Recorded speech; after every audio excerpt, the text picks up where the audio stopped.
What's up, everybody? We are live. It is the Big Blue Breakdown for the Group Chat podcast. We are just about 2 hours and 20 minutes away from the opening kickoff between the South Lafourche Tarpons and the Central Lafourche Trojans. We've got a fun show coming your way. We want to shout out our presenting sponsor, Neo Small Engine, for allowing us to be here every Friday of every home game. And we also want to shout out Tidelands Golf and Country Club, taking good care of us and hosting us here. We've got our guy Freezer Burnt here at the desk today. Freezer Burnt, how you doing, man? Good. Awesome. Happy to have you. Got to let you guys know Freezer Burnt is a Central Lafourche guy, so we're not going to throw too many tomatoes at him today. Yeah. Central Lafourche, baby. Getting booed, 21-14. We'll be breaking down South Lafourche and Central Lafourche throughout the course of the show. A ruckus crowd here, man. Yeah, man. We got some guys fired up. It is a big rivalry matchup. We got the Tarpons and the Trojans today. South Lafourche fresh off of a win against Pearl River. Central Lafourche fresh off of a win against New Iberia. Both teams are riding high. Both teams are excited about this one. And both teams, frankly, from talking to the coaches, think they could score on the other. The Trojans think that they can make some big explosive plays. Tarpons think that they could do the same. There's just a little extra energy in the air today, fellas. There's some a little extra intensity. The kids are fired up. Everybody's ready to go. There's just something about these parish matchups. The South Lafourche Thibodeau game was the same way. There's just a little bit extra energy in the air today. I got a feeling it's going to be a huge crowd, both sides, and we are fired up. Rusty Bourne got me fired up this morning when he shared his 86-yard touchdown run. Kind of set the tone for the day. Let's go. Game day is here. Yeah, we talked a little bit. You actually turned my mic on. Hey, if we're a little choppy online, just listen to us. Don't watch us. Nobody wants to see our ugly ass anyway. Yeah, we talked about that on Wednesday night. Rusty's big, long run at the whiteout game, how crazy that was, that atmosphere. And it was pretty much a South Lafourche home game at that point. We talked about them getting off the bus and feeling like a college team or looking like a college team. Was a special night. And I'm hoping we could bring some of that flavor here tonight to Galliano. I think anytime that you got to roll through somebody else's town to get somewhere else kind of makes the game just mean a little bit more. No doubt, man. And look, the way that the world is now, these kids all follow one another on Twitter and Instagram and Snapchat and whatever else they're using. They all know one another. The Central Lafourche people know, hey, not just, hey, number one is good. They know him by name. Hey, that's Terrence. They know 21. Hey, that's Meathead. On the flip side, the South Lafourche kids know, hey, that quarterback, that's Jeremy Cleveland. You know, that running back, that's Robert Day. We got to slow him down. The kids know one another, and I think it's a little bit different. When we were younger, it was, we would see clips here and there. We would read newspaper clippings, but now the kids actually physically know one another, and it makes it a little different.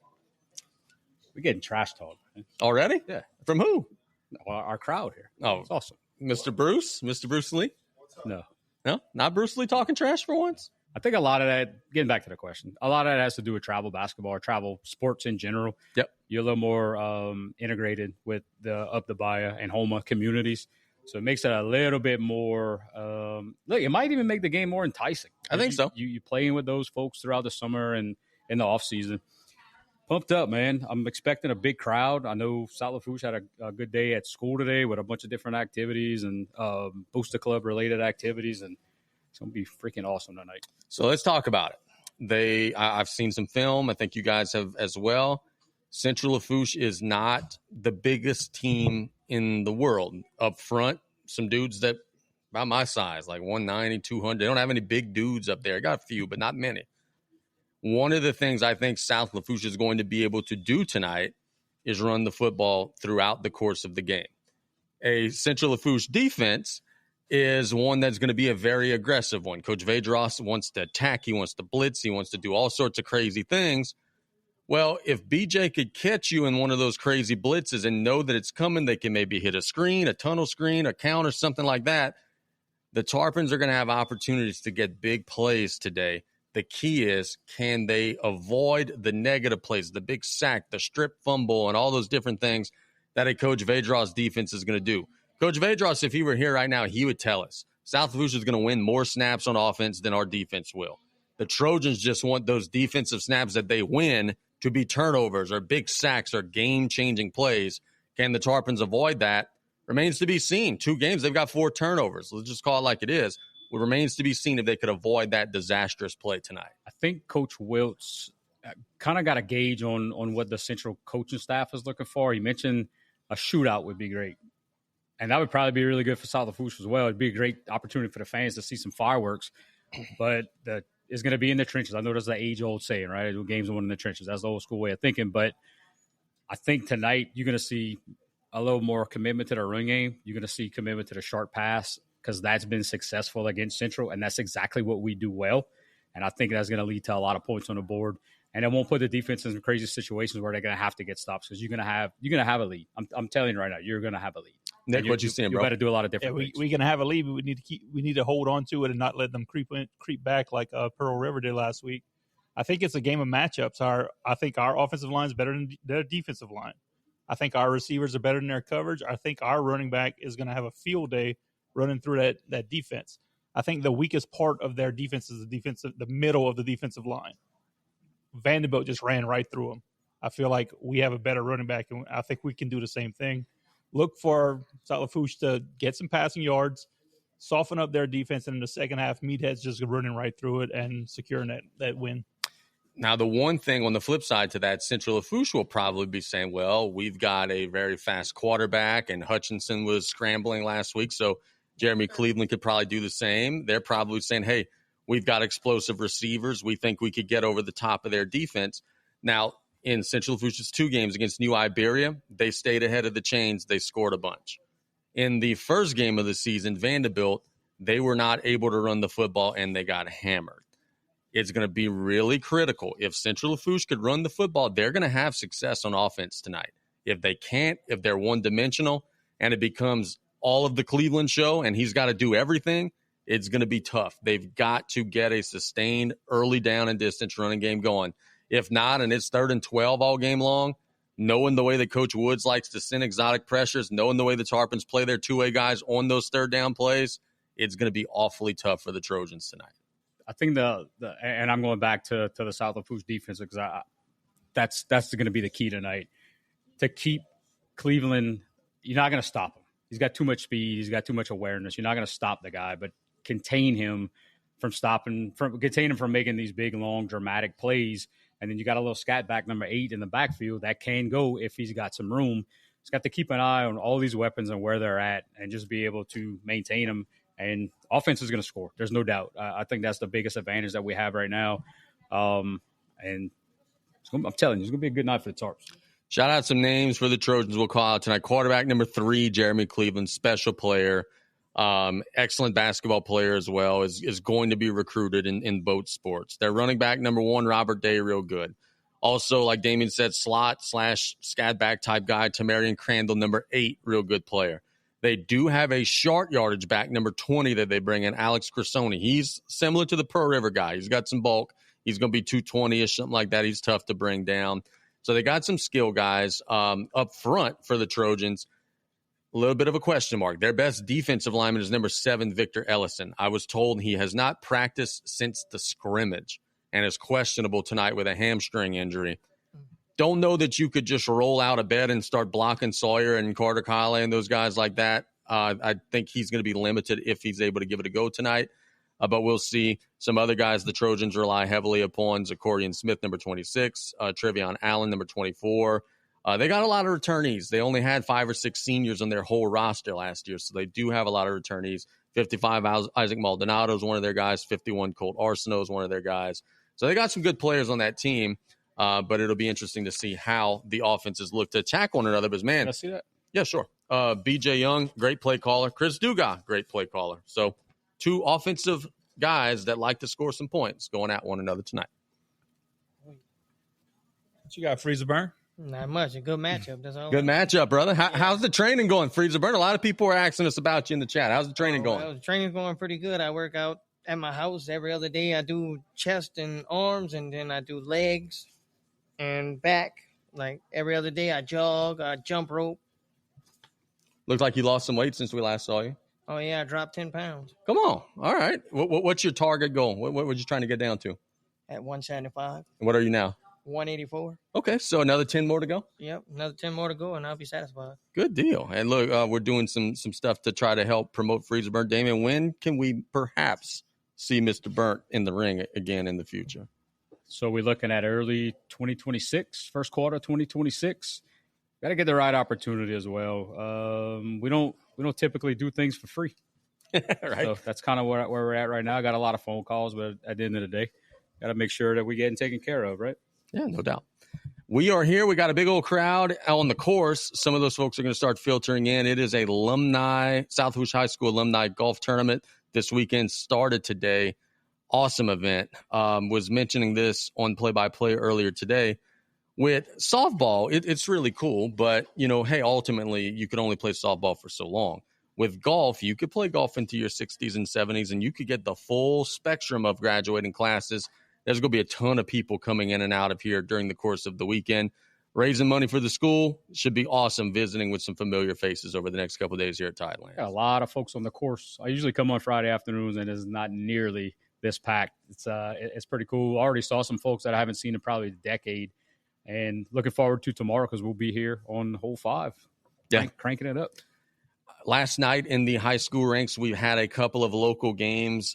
We had a local winner, and we had a couple of local teams that, frankly, got the crap beat out of them. We'll tell you about that in just a second. HL Bourgeois gets a 34-14 win against Central Catholic.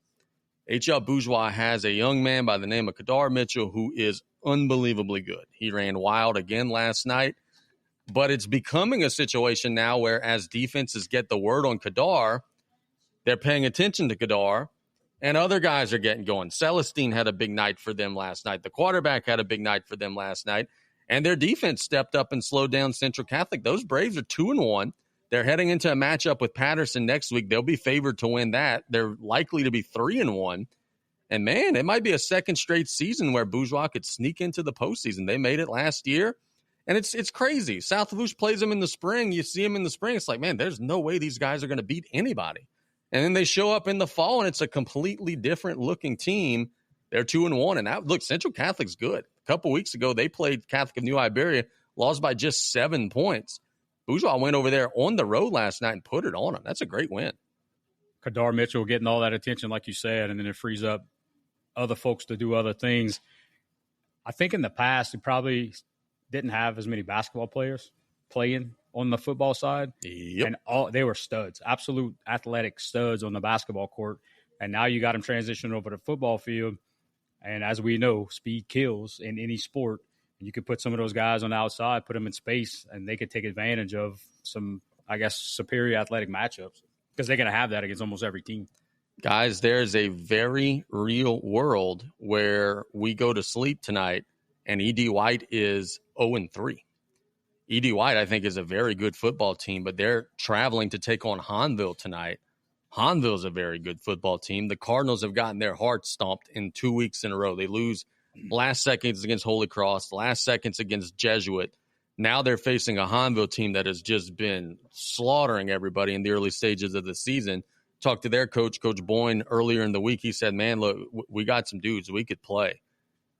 It's just weird to see an E.D. White team scuffling against anybody because we're so used to them beating everybody that they play. But they're 0-2, and I know they're starting to feel the heat a little bit. They got some pressure on them tonight to try to salvage this early start to the season. And we're both friends with Coach Kyle Lassang, and he is one of the most competitive people that you're ever going to meet. So I could only imagine his mind frame. This is almost a must-win type of game for him for the power points. I know that smaller playoff classification that they're in makes it mean even more because if you work your way to the bottom of that, you're going against another heavyweight first round of the playoffs or second round, whatever that may be. Obviously, it gets a little easier for E.D. White as the district schedule comes in, but you got to get one of these 3 out-of-district games, and I'm hoping he can pull it off tonight, but it's going to be a tough task. It is going to be a tough task for them for sure. Also on the local scoreboard from last night, Morgan City got beat by St. Edmund 60-0. That was a rough one last night for Morgan City. That one was 42-0 at the half. Morgan City in the last 2 games after beating Berwick in the opener has been outscored 122-0. So looking like, just kind of forecasting into the future, looking like that can maybe be an easy one for the Tarpons coming up. And then Patterson, man. Patterson used to every year have such a strong team. I don't know what happened, man. They're just reeling. Catholic of New Iberia beats up on them last night, 56-21. So St. Mary, a little down this year, and Catholic of New Iberia puts it on Patterson. Morgan City gets it put on them by St. Edmund last night. Let's talk today about a matchup in Houma that they are lining up. I saw pictures of people tailgating at 1 o'clock today at the parking lot out at Terrebonne. They are hosting St. James tonight. Coach Tyler Lewis said it is going to be a state championship atmosphere. We have shared different things on social media and, frankly, have gotten the fan bases of both sides chirping at one another. As they should. The Terrebonne side, Tyler Lewis said on Monday, we think we're going to break you down in the fourth quarter and second half because we're a big 5A roster, and that's what we do. The St. James side is saying, you played Ellender last week. You haven't faced anything near what you're going to face this week. St. James is the number 1 team in the state in 3A. They think that, and they even actually put this on a shirt. It's the quote, hashtag running time tour. They think they're going to running time everybody they play. Didn't we want to do that at one point? They're not going to running time Terrebonne today. I would be shocked if they did, but it would be an unbelievable win. Bro, they're out there. They're cooking. They're having fun. They're cutting up. It is going to be wild. Tyler Lewis called me on Monday, said, hey, you covering the game? Yes, sir. They said, well, look, I don't know where the hell are we going to put everybody, because he said the media requests are through the roof. They're trying to put bleachers on the track because they don't think they could fit everybody in the stands. Crazy environment tonight in Houma as Terrebonne's going to be taking on St. James. That's going to be a wild one. Talking about running time tour, I would like to go on a tailgate tour. Yeah, around that area.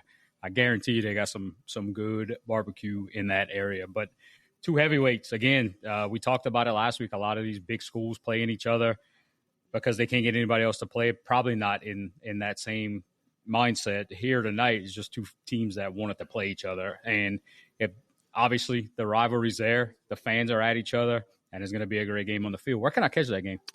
Live on Bayou Sports tonight. That one will be live. We've got 3 tonight. We've got Terrebonne and St. James. We got South Lafourche and Central Lafourche. We got Thibodaux and Assumption. Thibodaux and Assumption will be on YouTube. South Lafourche and Central will be on the Facebook page. Terrebonne and St. James will be on the Facebook page. Triple header tonight. Pulling triple duty. Nick, crazy environment tonight. People all over the place. How do you get the kids to, just focus? They're 17-year-old kids. They're going to walk into that stadium. They're going to be wide-eyed. How do you get them to just pay attention to the task at hand, just do their job and play the game the way that it needs to be played? I think first you need to get them to ease their mind and try to get the nerves out. Like, talk to them, joke around with them, get the nerves out, and then when it's time to focus, but right before the game, get them focused and get them pumped up and get them ready to go. They understand this is a big game. Of course, you're gonna, as a coach, you want to explain it to them a little more, but these kids get it. They know what they're up against. They hear the chatter online. And by game time, they can be ready to go after them. So another big one tonight in the area, and we're seeing more and more teams do this. Vanderbilt tonight is getting on a bus, and they're just driving as far as they can. They're going all the way to Sulphur, out there past Lake Charles, and they're playing the Sulphur Tornadoes. Talked to Brian Weil, said, Brian, why in the hell? Well, first and foremost, he didn't schedule the game. But I asked him and said, why in the hell would you guys schedule a game like this? And he said, well, if the playoff bracket comes out in November and they're sending us to Monroe, I don't want it to be the first time that we get on a charter bus and go to Monroe or, to Sulphur or wherever, Baton Rouge, whatever. So we're seeing a lot of teams do this. South Lafourche a couple years ago played St. Edmund, the first game of the year, went out all the way over there. A lot of teams are scheduling these long road trip games so that in week 11, if the bracket says you're going on a long road trip game, it's not the first time you've done it before. That's a hell of a point that I never thought about. I've been lucky enough to have gone as an assistant coach to the playoffs twice, and we took charter buses both times. One was to Carr. It was a disaster. The bus broke down in the middle of traffic. The second one was in Shreveport. And it's a totally different feel when you get on that bus and you have to stop and eat, because if you're going to Morgan City, you're not going to stop and eat the breakfast buffet at Shoney's, although you should. it's just a different feel having to leave school a little bit early. Your mindset changes, and I never thought about that, but that's solid. Oh, yeah, and look, we see it a lot in baseball as well. Like, these teams will go play a best of 3 or a 3-game series out in Alexandria or whatever, and it's just simulating a playoff. That's basically all they're doing. Vanderbilt and Salford tonight, that'll be one that we'll be following very closely. Thibodeau and Assumption tonight. Assumption starting to feel some pressure, much like E.D. White. They're 0-2, trying to scratch and find a win. And I got to tell you, man, I got to give some love to Thibodeau. That's not something that we like to do here when we're wearing blue. But Coach Lowell Narcisse is doing a pretty good job with that program. Last week, they beat up on Landry. They're favored to beat Assumption tonight. They are favored to get to 3-0. And there's a lot of spark in that program right now. There's a lot of, they're doing a lot of the Terrebonne stuff, tailgating, cutting up, and having a good time. I watched Thibodeau Middle last night. So did you. A lot of really talented players going to be heading that way. Feels like where Thibodeau was maybe kind of treading water a little bit the last few years, feels like that's a program that's sort of elevating a little bit, much like Terrebonne has been doing in the last couple seasons. Definitely got some energy with Lowell Narcisse at the helm. He's got some – I know you said he was there last night investing into the middle school program. That's big to see those players before they get to you. And you got a guy that's got a bunch of energy. He's got a lot of support. The guy was an absolute stud in high school. He's got a name. People want to play for him, and it brings some energy to the program. Makes it a little bit different. What did you see last night watching them big old boys from Thibodeau Middle School? I seen some big, fast, strong kids on one side of the field, and I saw our LCO Bulldogs on the other side of the field. Got our receivers to their cornerbacks. They had about a 2-foot advantage on us at about 100 pounds. It's kind of hard to defend that. Just running the ball. They're big, they're strong, they're fast. They can run through you. They can run around you. It's hard to stop. Our running game struggled to get the ball to get past the line of scrimmage on anything that we did. I mean, they were shutting it down. It was down. It was not a good night for LCO football last night. Those got to give props to those Thibodeau boys. They play well, and I'll be shocked if somebody can beat that team. It's the thing, man. Like in the past, you would say, well, you want to play Thibodeau early because they're going to be out of shape. They're going to be discombobulated. They're going to be no. They had their stuff together. They overcame a turnover on the first play of the game. Backwards pass. They weren't aware. LCO scoops, almost scores, goes up 6-0. Normally, that'd be the start of an upset. They'd start pouting. They'd start, feeling down. No, they just came right back down the field, scored, got stops, and they just did some stuff last night that really bothered LCO. And then how about that crazy play on the pop-up punt? The LCO kid heads up, catches the football, works up the field, does everything right, and the kid for Thibodeau just rips it out. And then he works up the field, and that don't see that very often. The first few minutes of the game, the ball was bouncing in our favor. Like LCO was getting breaks, but I think that kind of broke down our team when we forced a punt. They punted it. It probably went 10 yards, almost out of bounds. One of our guys picked up the ball, caught it in the air, and he was running, and like he got somebody caught up to him, and they just ripped the ball right out of his hands. And it was just like, okay, we made the stop, which was very hard to do. Great for us. We had a good return. We were going to get good field position. Short field. And the kid just ripped the ball from us and didn't take it for a touchdown, but he took it pretty far. So after that, it was 100% Thibodeau for the rest of the game. Yeah, that's kind of where the air came out of the balloon. It was an 8-6 game at that point. If LCO gets the ball at like the 30-yard line, they can maybe score again. Thibodeau said no mas. They drew the line in the sand right there for sure. Hey, we got an interesting chat. Says Scott Chauvin says, Raceland, Will, you've put eyes on both of these teams. What's your opinion on that? Raceland, well, first of all, I think that's next week, right? No, Lockport and Thibodeau next week. Yeah. Okay, Lockport. Okay, I knew that. Okay, good job, Friesburg. I would favor Thibodeau, but I tell you this, Raceland's running back could really go. That Smith kid could really go, and the 4A kid at quarterback could really go. I think Raceland will have a hard time holding up in the trenches, though. And I think that's where we could have some issues in that one because Thibodeau, that big number 0 last night was unblockable. He was dynamite, and I just feel like he's going to be one of those kids that's going to cause problems no matter who it is that they're facing this year. It should be a fun one, though. It should be a fun match. My starting tight end, my kid on the LCO team, looked like a toddler out there trying to block some of those guys on the Thibodeau defensive line. We have a October 21st at Thibodeau matchup between Raceland and Thibodeau. So it's the one before last week. They're going to face off. Man. Can you imagine if they're both undefeated? That's going to be huge. That'd be a big matchup there. And that's at Thibodeau? That is at Thibodeau. I think that gives them an advantage as well. Yes, that does give them an advantage for sure. How about them Golden Meadow Lions? They get a win. They take care of business. They get a dub against 6th Ward on Tuesday night. Coach Brune said, hey, I want to see my offensive line be a little meaner. Well, they were. Now, albeit 6th Ward is not as good a team as Raceland is, but they got up and down the field. They were blocking in the second, third level. They broke some big plays. Defensively, their tackling was very good.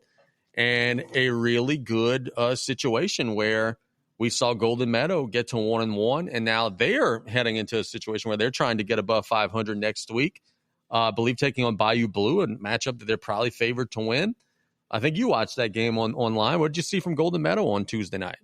We had talked about this Thursday, but when we have a error to correct, it's Carter W. plays on us, number 33, the running back. Their offense was humming, running the ball down the field, dominating the line of scrimmage. Props to the Golden Meadow Lions.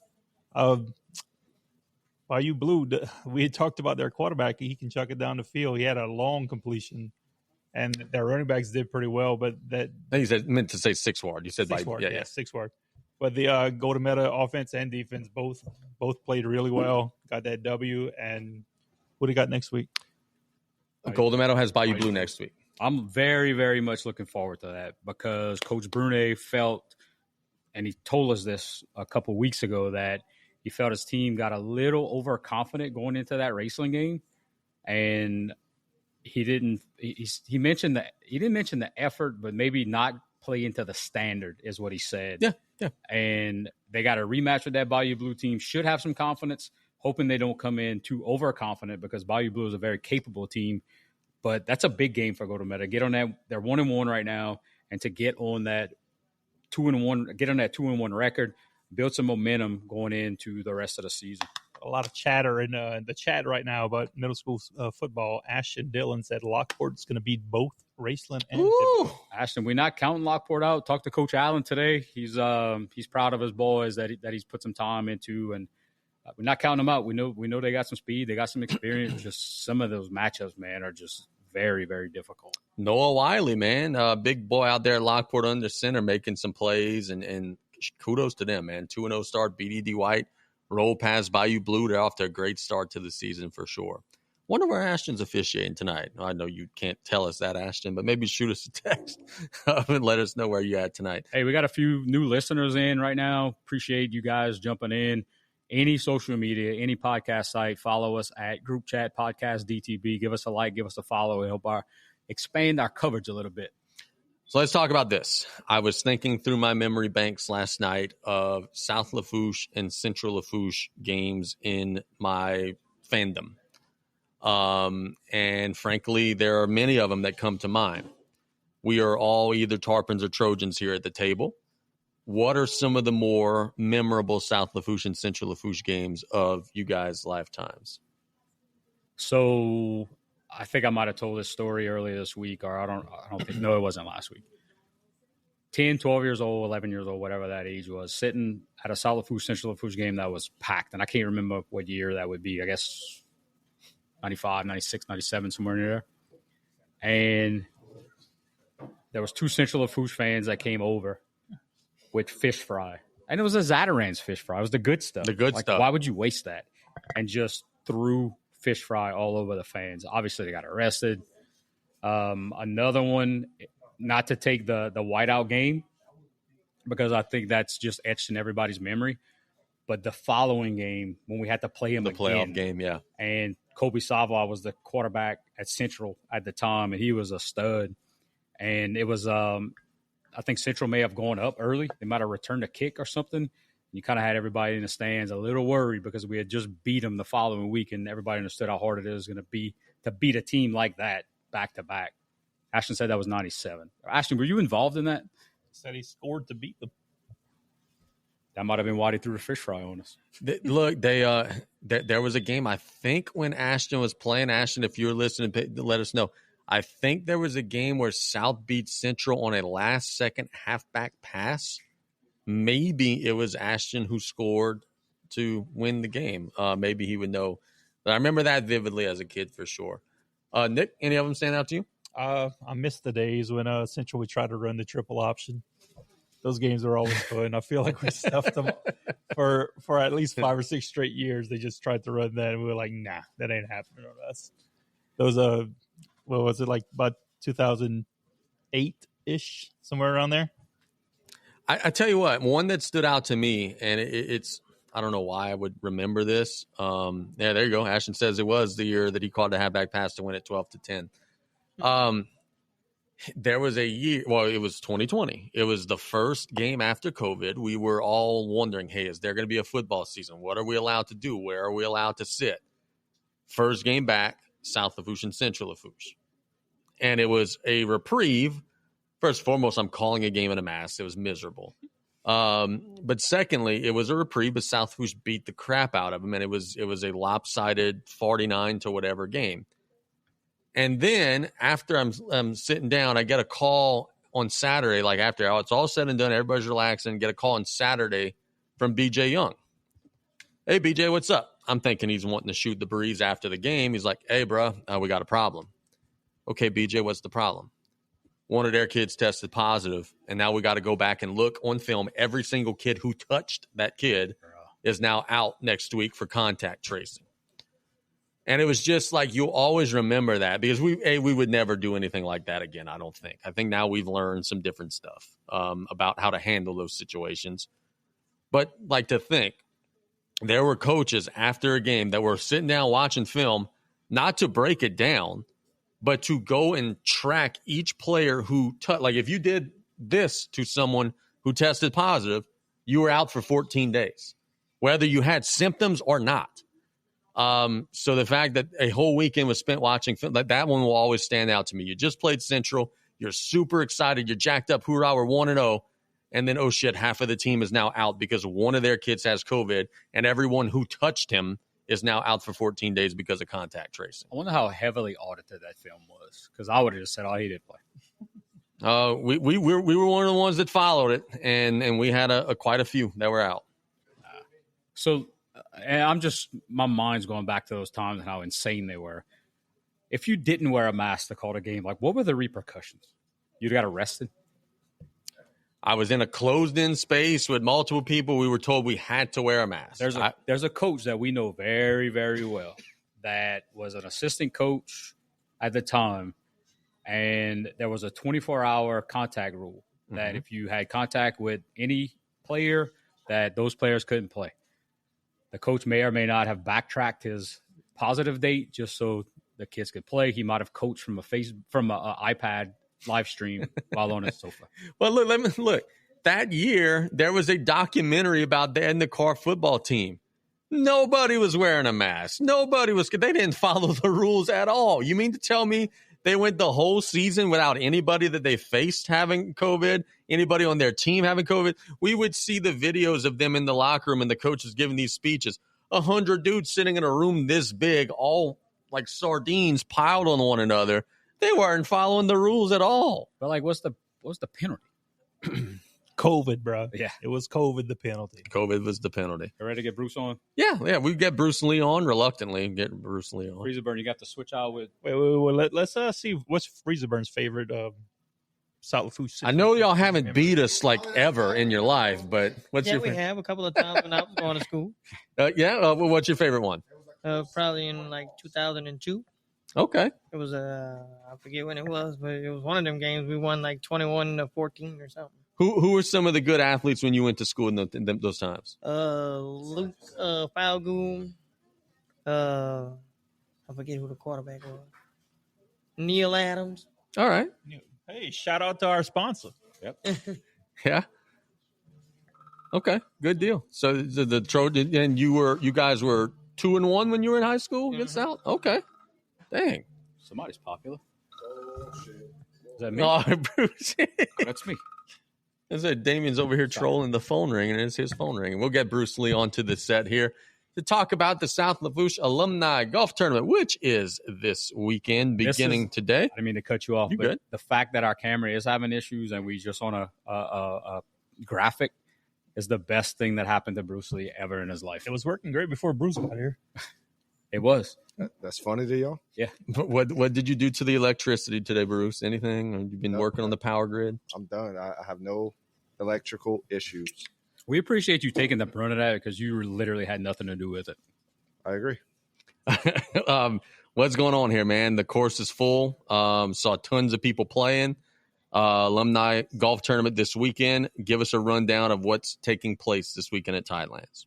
Yeah, so every year we do an annual alumni golf tournament fundraiser for South Lafourche Athletics, depending on which clubs work or depending on where the money goes. But first, I want to give a shout out to Grand Isle Shipyard tent sponsors for this event. We have Trinity Tugs, who also sponsored a tent on hole 5. We have Joe Septic, who's going to be cooking tomorrow. They're going to be frying up some chicken wings and French fries for a few people. We have Mr. Sammy Alamo is going to be cooking some sausage po' boys on hole 5. Little finger food to grab and go. So good for him. Give me 1 second. You good? That's what happens. You don't bring us food, Bruce. Live podcast. Little one wants to get some help from Papa. So Sammy Alamo with all the food was donated by Mr. Brock Danos. He does a great job on hole 5. So it's rowdy out there for Friday afternoon. Now to the tournament part, right? We have also Miss Norma. She does the tacos. I forget what's her yeah, Norma Lafourche. She donated the burrito tacos for today. Don't want to leave her out. Where can we find those? Under the GIS tents out on the cement slab in the front of the clubhouse. Yeah. So make sure you grab some of those before you head to the game. Absolutely. And then tournament wise, so this year we are at a max capacity field. We are at 48 teams. Whew. We have 47 teams paid, and then the South Lafourche golf team puts together their group, and they come out and compete with the old guys. So man, it's a fun event. It's a good way to raise money. It's a good way to get back in touch with your buddies that you hadn't seen. We got guys that fly in for this event. We got guys that practice, that come to the course and play for 3-4 weeks in advance that haven't played golf all year just for this event. So it's a good way for the clubhouse to make money. It's a good way to get in touch with your buddies that you hadn't seen in a few months. And it's a good way to give back to South Lafourche. So I know you don't like to bet, but who do you think would be the odds-on favorite to win? So contrary to Justin Ordorn's belief, 2012 is the favorite. I heard Ordorn had trouble making his own team. He had trouble making the first team. So Okay. All right. I like that. Fair enough. we had a little match play event that I'm gonna just say it went my way. Okay. This is straight up scoring. There's no handicap system. No handicap. 4-man scramble. Low score wins. We do a Friday and Saturday qualifier. Top 16 teams advance to Sunday. Then on Sunday, teams seeded from 1 to 8 and from 9 to 16 play different flights. And it's a seeded bracket from there. It turns into match play. 1 plays 8, 2 plays 7, so on and so forth. And we dwindle it down to a winner. Tell me about this, Bruce. Like, I know in golf, they'll always say that a dry course is more difficult. The ball rolls out. It's harder to control it on the greens. It hasn't rained here in about a month. Is the course playing a little more difficult than normal? Yeah, look, I was on hole 5 since about 10 o'clock this morning setting up. And just a few of the groups that's been coming through. Hey, man, how you shooting? And basically the unanimous answer is like shit. Okay, fair enough. Greens are rolling fast, which, that could be tough to score. And, of course, Josh Full of kind of put the pins in a weird predicament. Let's just say that. Yeah, in a place where only a pro like him could score. Well, that's why you get on his team. Hey, look, I know the answer to this, but just so it's out there, you don't have to be just guys, right? They have female teams, correct? Correct. So we do have 2 female teams competing this year. We do a I want to say he's got it called a Blue Flight Championship, which is the 1 through 8C. We have a Gray Flight Championship, which is 9 through 16, and then we have a women's champion. We do have 2 women's teams competing this year. I want to say one team is from 98 to 04, and the second team is from 09 to 2012. So Awesome. I think 98 to 04 is the tour. I want to say 3-time defending champs. Wow. Let's go. So, Bruce, you got us. Obviously, you got a lot to do with this, but tell us who's the main beneficiaries in an event like this. So this year it's going to the quarterback club. Quarterback club's done all of the silent auctions that we have going on. We have a few games out on the course to donate money and win some things back. They're doing a half and half raffle. So the quarterback club's going to be the one that's benefiting from this fundraiser this year. And then also shout out to, obviously, Josh Full Kelly Sanamo, and Tidelands Country Club, man. They did a good job getting the course in tip-top shape for this event. So who does all the legwork? Who gets the credit? I would say probably Josh Full. Okay. Yeah. I was waiting for you to say me. No. Look, I do very little. This event's one of those events that obviously I kind of head up the alumni softball. This is head and shoulders above the softball fundraiser. It kind of just runs itself, right? I mean, there's no cleanup involved. We don't sell concessions. We don't do any of that stuff. So it's a lot easier to put on with basically the same return on investment, if you will. Let me ask you this. Obviously, shifting gears just a smidge. You were a student athlete at South Lafourche, played Central Lafourche every year you were here. Never lost. What was your record? 3-0, 4-0? 4-0, never lost. 4-0, never lost. Okay. We've been asking everybody what their favorite Central Lafourche memory was. What is your favorite Central Lafourche memory? So I'm going to be a little selfish. Obviously, I was a couple years younger than Rusty Bourne in that age group and that class that did great things, right? So any memory from that year would be a good one. I'm going to shout out myself. Go ahead, do it. As I should. 3 carries, 150-something yards, and 2 touchdowns against Central. Who the hell they had on defense that happened? And I was he didn't see him. I was suspended for the second half, so the numbers couldn't get any better, which obviously didn't matter because we were up 38 to nothing. Why were you suspended? I missed practice. Nothing crazy. I had it was, let's just say, coaching decision. Hold up. Decision. So the suspension comes. We're not playing our starters after we're already blowing them out. Correct, That's the suspension. Correct. I like that. I like that method of thinking. I love. Listen, We go up 40. I love we, Coach We Farmer. benching those stars. Coach Farmer was famous for that. Rusty Bourne never played a second half. Right, South Tarpon game, he was suspended for the second half after they were up 30 to nothing. So Nussmeyer suspended for the second half tomorrow. That's the punishment. Right. If we're up I'm 30. with that. Go ahead, Nick. And look, I agree with it because why punish the whole team for something one kid does, right? Don't. But also, there's other ends of that. I was about to say There's other ends of that.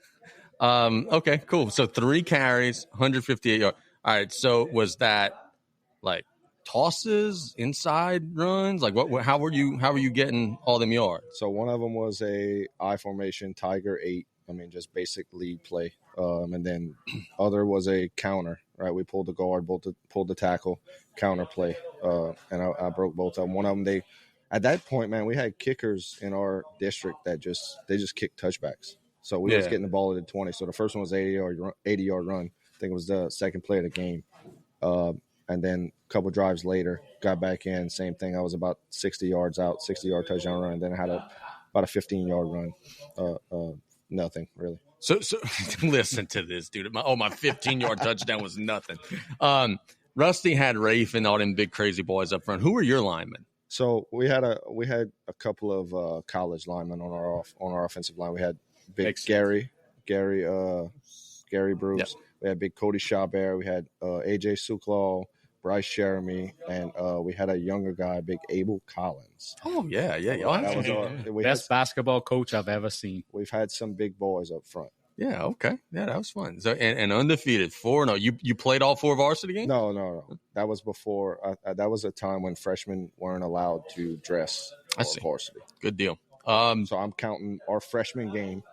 Right, we didn't lose, and then my sophomore year was Rusty, and our senior year, so obviously we didn't lose. And then the next 2 years, we also didn't lose. So what was that like? I thought you were much younger. I didn't realize you were catching the tail end of that. What was that like being an underclassman on those teams where they're taking the Bayou by storm? No one's expecting success, but the year before it was not a great varsity season. And then boom, they just start winning and winning and winning and winning. And then now they're selling out home games, away games. The Westgate playoff game was Tarpon fans on the away side and also the home side. I was still in school and was getting wind of this. And like my future employer in Houma was like, hey, wait a minute. We need you to start working now and start covering this team because we know you go home every weekend. So I was at those Westgate games and everything like that. What was it like being just in the community and walking the halls and seeing all that madness, man? Look, at that point, I was a sophomore at the time, so I didn't get any playing time. It wasn't one of those situations, but you would go out in the community, you'd show up to school that day, you had your jersey on game day, and it's like if you had a football jersey, they just looked at you differently, right? You were something bigger than what you actually were. Like I said, I didn't contribute to that team in any way, but because you walked around with a Lafourche jersey, you were more than what you should have been. And this might be overselling it a little bit, but man, it felt like we were the Beatles on tour. Yeah. Right? I mean, everywhere you went, you had people that were coming up to Rusty Bourne asking for autographs. I mean, that was a legit thing. Rusty Bourne was getting asked to sign autographs as a 17-year-old kid. You know, it was crazy. Pregame. That's unbelievable, man. Tell me about the matchup tonight. I know you are very familiar with a lot of our guys. You coach them all on the basketball side. You watch them every Friday night. I'm sure you've heard, if not outright seen, the Central Lafourche guys. I really think they probably have a little bit of a speed advantage. Not much, but I think this is a pretty fast South Lafourche team. I think the Tarpons have a power advantage. I don't see a world where the Tarpons lose the game unless they turn it over and make things easy, which so far they have done in a couple of games. So what do the Tarpons have to do tonight to, in your opinion, get the win and get to 2-1? Yeah, so I think the first thing would be obviously a rivalry game. Everybody's amped up. Everybody's been talking about this game all week. You see different people trying to cover the game on Facebook. I guess the first thing you have to do, you have to keep your emotions in check. It's a different world now where everybody's on social media. And like y'all mentioned earlier, you have these kids that they play travel baseball, they play travel basketball. You know these kids. And to me, when I was growing up, and a lot of these kids have the same tendency, it means more when you beat somebody that you know, right? When I grew up, I wanted to beat my brother in basketball outside when we was playing. These kids want to win this game. They didn't get the result that they wanted last year. And I think if everyone's being honest about last year's game, Lafourche should have won the game, and they gave it away, right? If you ask Coach Young, he'll tell you the same thing. 15-yard penalties. They gave the game away in a game that they should have won. So first thing you got to do, you got to keep your emotions in check. And I think Central Lafourche's quarterback has the ability to take over a game from that position. So I think defensively we have to stay in our rush lanes, right? Don't get pass rush happy on long downs. Trust that your back end of your defense is going to do their job and do your job. And I think if we do that and we tackle well, I think we'll be okay. That sounds like a winner, man.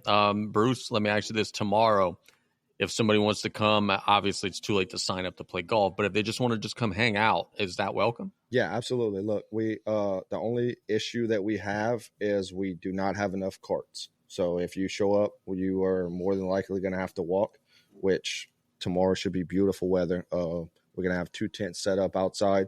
We're going to have Sports Corner on the call at 10 a.m. doing their coverage of high school sports from tonight, giving you all high school scores and things like that. If you want to come out 10 a.m., they'll be here. You can listen to that show. We'll have, obviously, the group chat podcast on hole 5 for the remainder of the day. And, man, it's just a good time. You could come out and hang out with people you hadn't seen in years. Tell me what we're about to get into. I was about to say, what are we allowed to do and not do on hole 5? Is this Facebook Live? Yes. I mean, we live without video, apparently. Okay, so it's a free-for-all back there. Good. That's kind of – so are y'all familiar with the waste management? 100%. Yep. So hole 17 or wherever it is that they throwing beer cans on people so we about at that level as long as you clean up your mess when you're done. Right. If somebody hits it in the bunker, we're allowed to celebrate their bad shot. Absolutely. And that's the water hole. And listen, we have speakers set up, we have mics set up, so not only can you say it on this podcast, but it will be heard throughout the 5 or 6 holes that's surrounding it. All right. Very nice. So if we get punched, who do we go to? Well, that's enter at your own risk. I miss Charlie. Yeah, looking forward to it. Bruce, we'll let you go, man. We thank you so much. We'll see you tomorrow, and thanks so much for all the help today as well. Yep, absolutely, guys. Thank you all so much. Yep, Mr. Bruce Lee, we thank him so much for his time. Had a chance to take all the credit for this weekend, and he just didn't do it. I don't know if I've ever been in a situation that he has not taken credit for something he actually did, otherwise for something that he didn't do. And I've never seen him give Josh Full credit for anything at all. Maybe Bruce is maturing. It's changing. He's changing. Maybe not. Well, look, I say this. He does deserve a pat in the back for a 3-carry, 158-yard performance or whatever the hell he was talking about there. He probably had some return yards that he didn't add into there. Said 200 yards all purpose. I have an old Facebook post that pops up every year around this time that says Bruce Lee has 3 carries, 100-something yards or 150-something yards or whatever. It looks like he's playing Central Lafourche on rookie level. And that's what it was, that game. It was just like, give Bruce the ball, and he's gone. And there was no stopping him. That is one thing tonight. And then we're going to do some picks and everything in just a second because our time is getting short. Central Lafourche took a kickoff to the house last week. And Dre Hughes has been so close to getting a house call in the last couple weeks. Don't be surprised tonight if we see one way or another. We either be Central, either be South. Somebody take one to the house in special teams. There's a lot of speed back there. And I think tonight, special teams, we might see a long return and maybe even one that goes all the way tonight. You 1 for 1 in predictions. Last week you sat there and you said South Lafourche was going to take the ball off the opening coin flip and score, and that's exactly what happened. So I'm writing this down. We can make a big parlay out of it. It will be interesting to see. Really quick. We didn't give love to, and as I was doing that spreadsheet that I share with everybody, South Tarpon. The Gators. They got and I crapped on them last week. I said, keep your stuff in Berg. They won 22-21 over CCA, and they got a matchup with Hanson this week. That's another dub. Good possibility to come in here next week undefeated. And they're going to lose decisively next week. Be a good win on the resume. Yeah, it would. No, all kidding aside, and I don't know what is or isn't going to happen. I'm talking trash. But that was a great win for them last week. They got the win against CCA. They were leading.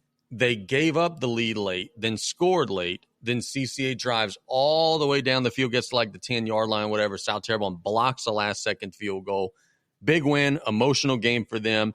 And if you're a South Lafourche fan, as much as, I'm over here talking trash about next week already, you do want South Tarpon to win that game, as you want them to get as many power points as they can.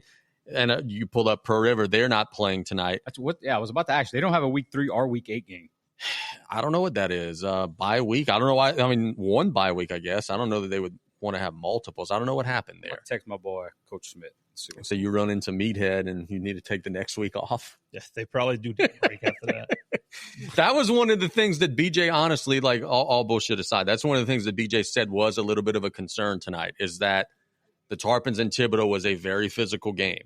The Tarpons and Pearl River was a very physical game.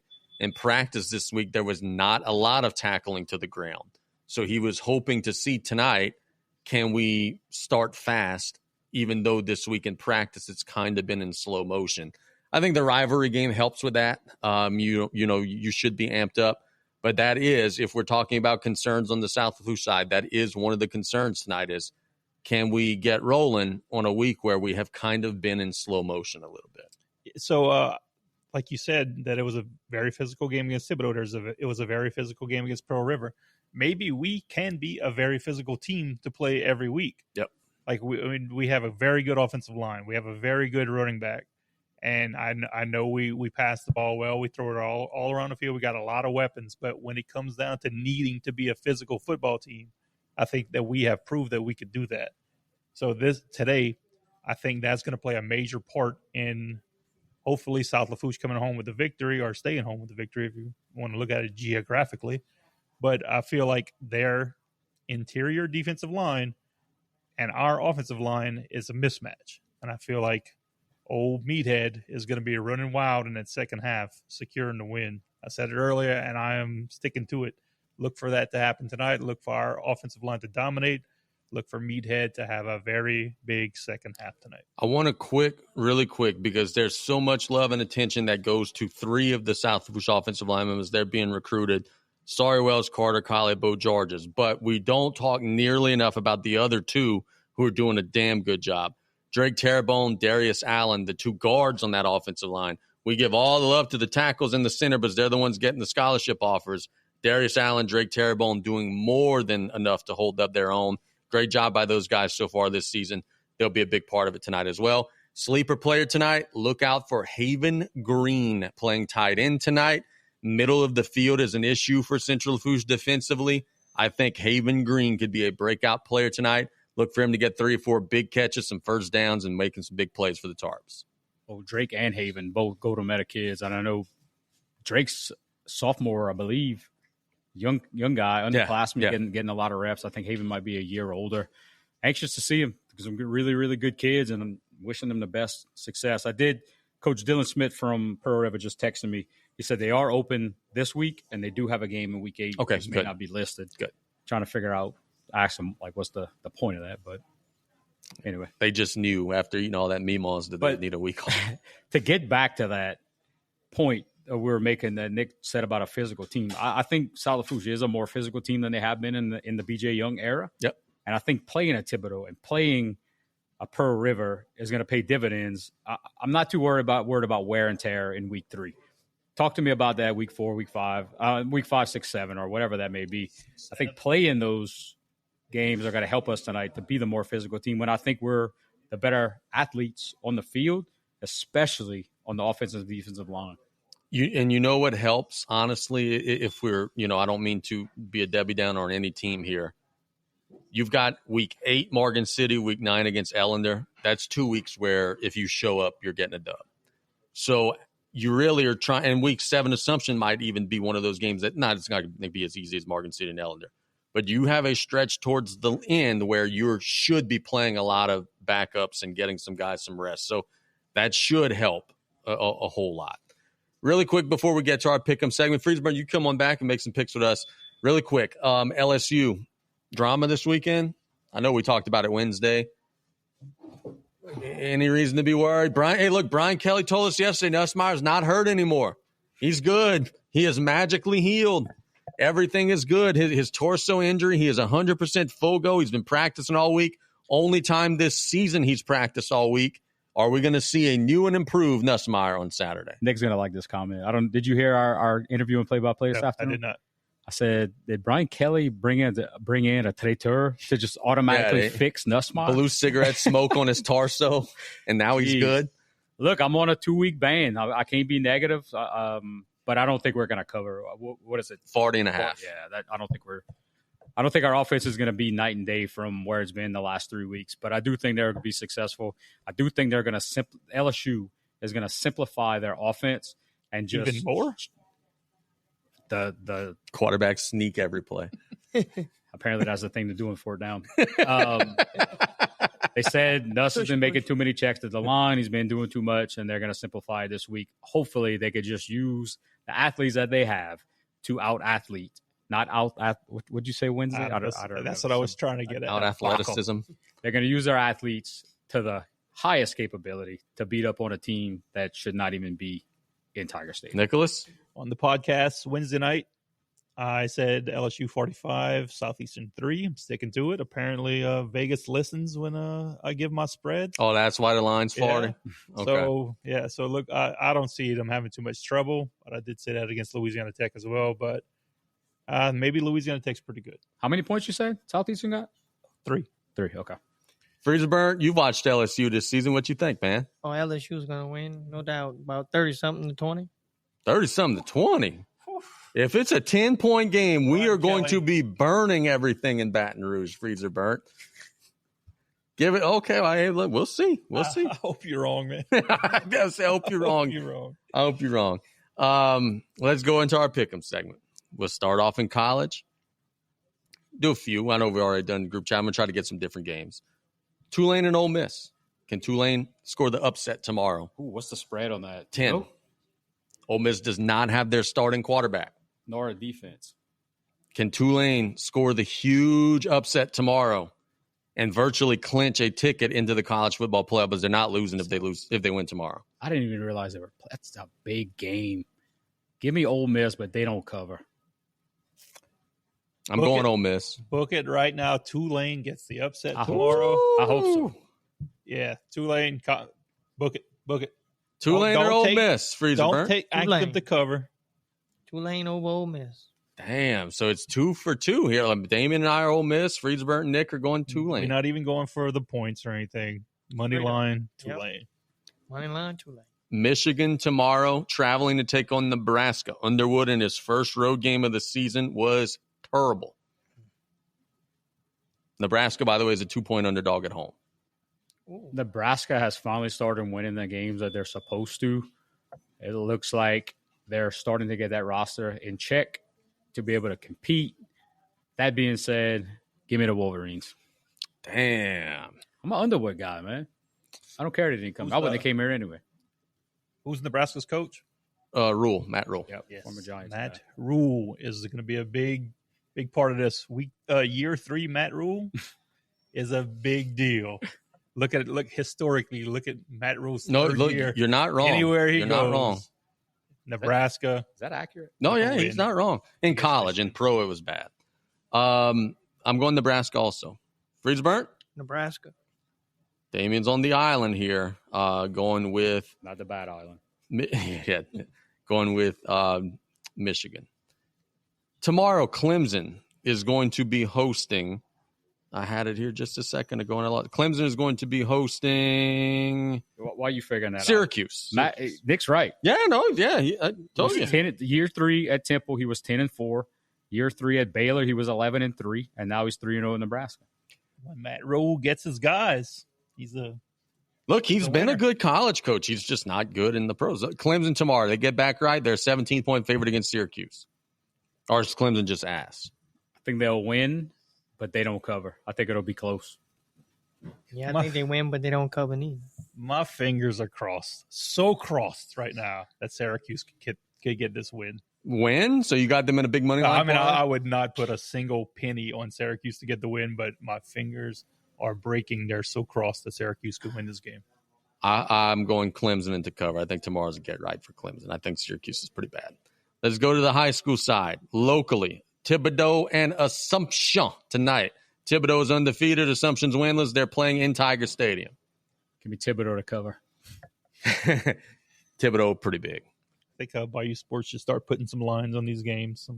Yeah, let's not. Let's not. Yeah, so Thibodaux, easy. Freezer burnt. Thibodeau. This is an interesting one. Ellender and Homa Christian. Ellender's a 4A school. They play close to Livingston Collegiate, got destroyed by Terrebonne, but hey, a lot of people are going to get destroyed by Terrebonne. Homa Christian opened their season with a win, then got beat up last week. This one is on Val High, grass field. Ellender and Homa Christian tonight. That's a tough one. It is a tough one. Oh, I think just the fact that Ellender had to deal with Terrebonne last week. Give me the Patriots. Okay. I'm also going Ellender in this game. Yeah, Ellender, because they lost last week, so they got something to prove this week. So everybody picked Ellender? Yep. Who are we going against? Homa Christian. Homa Christian. CCA. I'm going to go with Ellender as well. Let's go to CCA with a roster full of season-ending injuries. They lost last week. Now they're hosting Ascension Christian, a team that Jesse Turner said, hey, man, they could beat us. They got some dudes. They're athletic. They're explosive. CCA and Ascension Christian tonight at Nicholls State University, 7 o'clock opening kick. What is Ascension's record? 1-1. It's all coach speak. CCA, CCA gets the win. Whew, I'm doing like Damien. I'm frantically trying to find Ascension Christian's schedule. They are 1-1. They lost to Willow School 48-8. They beat Central Private 40-28 last week. Central Private. All right, I need one more schedule. Go ahead. Yeah, I'm going CCA. CCA is going to bounce back and get a win tonight. CCA? Freezerburn's going CCA. Let me go back on that island. Ascension Christian. Okay. All right. You can't whoop up on Private Central or Central Private, and no one circles the wagons like Central Private. I may change my pick. Lord. Ascension Christian beat the Willow. Tell you what, if Willow School beat Country Day, they good. Yeah, I'm going to stick with my pick. Okay. Out in Houma, the Terrebonne Tigers are playing the St. James Wildcats. They are partying like it's 19 whatever. I don't know when was the last time Terrebonne made a long playoff run, but they're partying like then. It is a matchup of a 5A power versus the number one team in the state in 3A. The St. James fans are saying, we're faster than you. We're going to get a lead. We don't care about your big offense and defensive lines. We're going to beat the brakes off of you. Terrebonne is saying, we got 4, 5, 6 college signees on our offense and defensive lines. We are going to maul drag your little 3A asses. Who is right tonight in Houma? You have Tyler Lewis on very often on play-by-play, and I've grown to enjoy listening to him talk. I think he's a jam-up coach, and I don't think he would – not that he's talking trash, but he seems confident, and he knows how he's going to win. I'm believing in Tyler Lewis. I'm going to go with the Terrebonne Tigers. Terrebonne beat them last year on the road, got all them kids back. Why wouldn't they do it again? Terrebonne wins, and I think they make a statement tonight. I don't usually go for anything Houma, but tonight I got to I have to change that. I got to go with Terrebonne tonight. Terrebonne as well. All going Terrebonne. Then people in St. James are listening to us. They cursing at the Facebook Live right now. The last game as we hit 5:45 p.m. South Lafourche hosting Central Lafourche in a matchup of 1-1 teams. Historically, South Lafourche has dominated the rivalry. Lately, it's been South 1 year, Central the next. South 1 year, Central the next. Last year, Central won. In theory, it would be the Tarpons' turn.